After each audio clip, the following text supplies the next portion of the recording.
What up, what up, what up? Welcome back to Lockdown Universe, home of the bizarre, peculiar, and unheard of stories of UFO, legend, and paranormal lore. Welcome back, welcome back.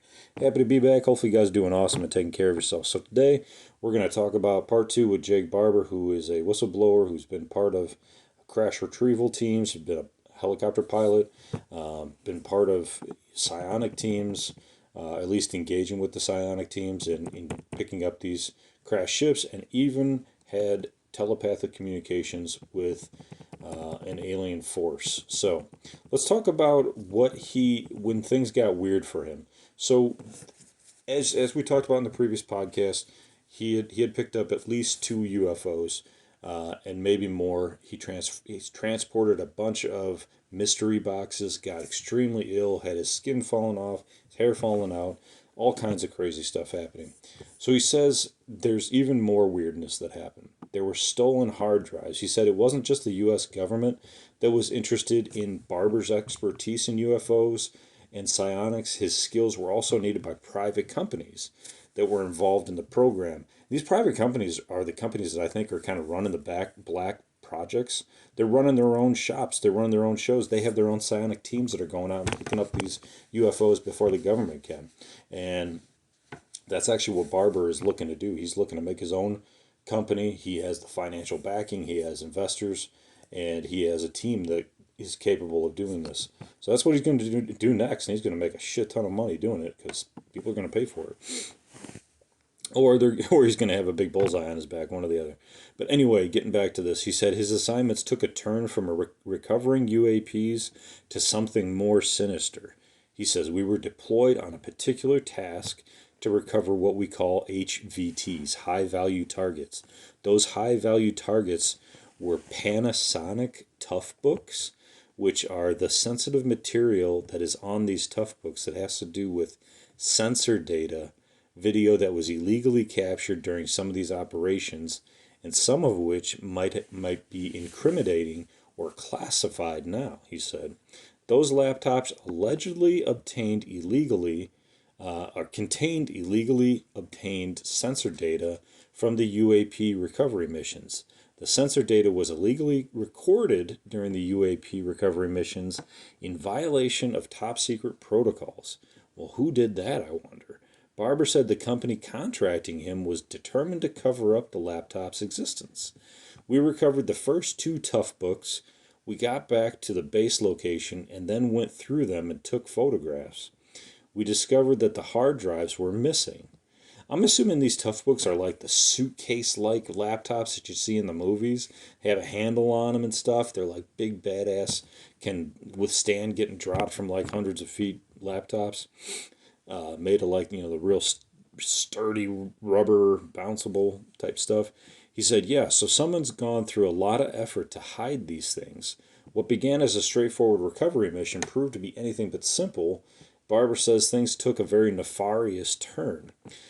So things got strange for me, he said.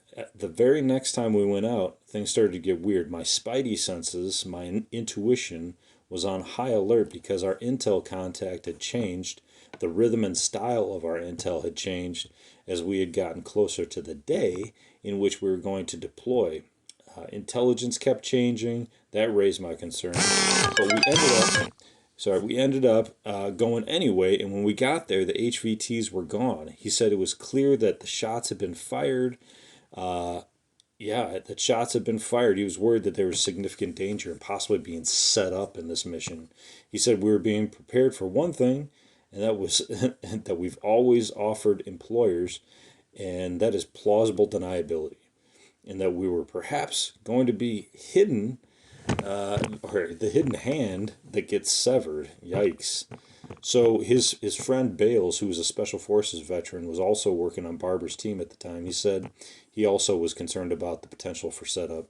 He said, yes, setup is a mild term. The fact that people have lost their lives involved in this type of activity and the lengths to which, these companies are willing to go to suppress politically uncomfortable truths is there's such a reward involved that they'll just take anybody out. So he was worried they were going to be involved in some wet works, basically getting taken out. He said, yes, He was convinced his former employer, or someone was pretending to be them, was determined to kill them. Barber was then on the hunt, using his skills and vast network of contacts to determine who was behind the shadow war fought over those missing hard drives. He said the trail led him right to the top. Last spring, Barber and his team were in Washington, D.C., conducting surveillance and eventually confronting one of their prime suspects. Where are the UFOs coming from? I reached out to the director of security for the particular organization and the sister organization, and I set up a meeting with them because they were the only two truths in my mind. Either they were complicit or they were compromised in this mission. He said Barber had got in contact with the head of security for a former private aerospace company and was basically told to forget it. If he had any knowledge at all, it was clear that he was trying to distance himself from it, and he didn't want to get involved. But he did provide some advice on where to go. Barber was no longer finding out who was wanting him dead, but he knew he was no longer doing the mission he was signed up for when he was first enlisted. To make it stop, he would need more than just his hand-picked team. He would need Congress, he would need funding, and he would need to go public. Interesting. So Barber says he had been recruiting individuals within the program, forming a new team in coordination with government agencies. Barber would not name the various agencies he was recruiting for, but hopefully he would be able to soon. His Skywatcher team has already deployed. He has already been deployed on behalf of the U.S. government to investigate last year's drone sightings on the East Coast. But before they were on the hunt for something even more elusive, in August of 2024, Barber and his Skywatcher team conducted their own operation with a psionic asset to see if they could summon a UAP by themselves. The team hoped to quietly gather evidence for Skywatcher, but instead found themselves in danger again. According to the team, Barber said the UAP psychic dogfight erupted up in the sky above them. He believes that the craft that they summoned by his team was a warning and was a rogue UAP piloted by an unknown entity attempting to intercept Skywatcher's operation. Dude, this is like a psionic war going on here. And he said that's when things got weird. I'd say for about 4 or 5 minutes into the operations, something was going on, something was wrong, something told him to get out of here. And that's what his psionic asset told him. And right about that time, right above us, he looked up and saw the disc, a classic lenticular shaped disc. And he said what Fred Baker and the rest of the team saw was an oval egg, exactly the one Barber had previously had an encounter with. And he said News Nation had independently obtained video recording during one of those UAP retrieval operations, and extraordinary footage shows a view from the belly of the helicopter retrieving one of those mysterious eggs. The egg resembles the UAP encountered by U.S. Navy fighters off the East Coast in 2015, suggesting a possible connection with these folks. And aside from releasing the data, the footage and all the footage to the public, the Skywatcher team feels it also needs to push the federal government to disclose what they know about the UAP program and any criminal activity that's been perpetrated to keep it a secret. Well, good luck with that. That's going to be tough to do.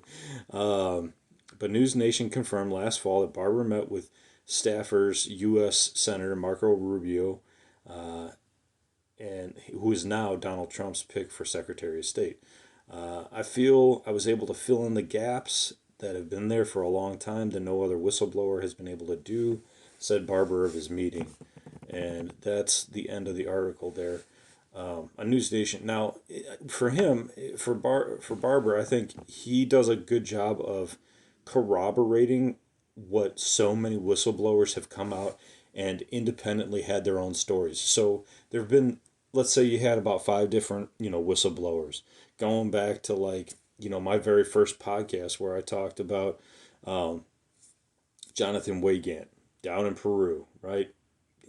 Seeing a craft, not just seeing a craft, but being tasked with going down there to capture the craft, and then having an alien communicate with him from inside the craft, telling him, "Hey, we need help, and also the fact that he saw it was like a biological craft. It wasn't just like silver, it was also silver with like, it looked like it had been made like paper mache, like put together, which is crazy to think about. But anyway, there's so many different verticals. So if you think about like Jonathan having his, and Emery having his, and you know Grush having his, and all these guys having theirs, and they're all going up, but they all have their own story, and it doesn't always connect. But then you have Barber, who kind of connects over all five of these guys, and confirms what they've talked about, and then has his own experience of communicating with some entity, not necessarily some alien, but some frequency, or some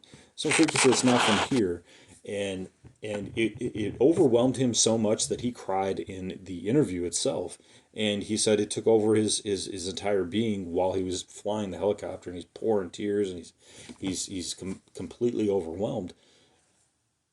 These stories have been coming together more and more and more. The more these whistleblowers come out, the more stories are out there. Now, what he's doing now is he's got his own team. He's got his own team, the Skywatcher team, and he's got the funding, he's got the assets, and they're going to go out and they're going to try to capture UFOs and get them to land and capture them, and then basically come out with them. They're gonna put the footage out there for everyone, and they're also then gonna sell the technology as well, right, to the highest bidder. But how are they gonna hide it? Like, like he says that anybody can communicate with non-human intelligences, and anybody can communicate with the ships. They just have to work at it, and they have to exercise their telepathy. And he says that these ships don't belong to anyone. They don't belong to the government. They don't belong to the military. They don't belong to these, the contracting corporations, Lockheed, Northrop Grumman, all those. They don't belong to those or anybody. They belong to anybody that can bring them down. So he's saying, hey, if we can bring them down, and we can show it to the world, then that's what we're gonna do. So this is a wild year to be involved in UFO research and investigation. I think this is last year was great, 2023 was great, and we're just getting more and more whistleblowers coming out. So we've got a lot to talk about and a lot to move forward on. So I hope you guys tune in. This is going to be a little bit of a shorter one, but we needed a part two.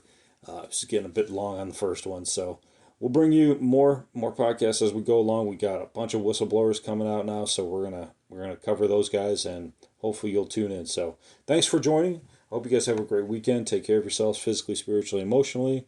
Follow through on your hobbies and your goals and your dreams, and as always, continue to question the universe around you. Until next time, guys, take care. Lockdown Universe out. Peace.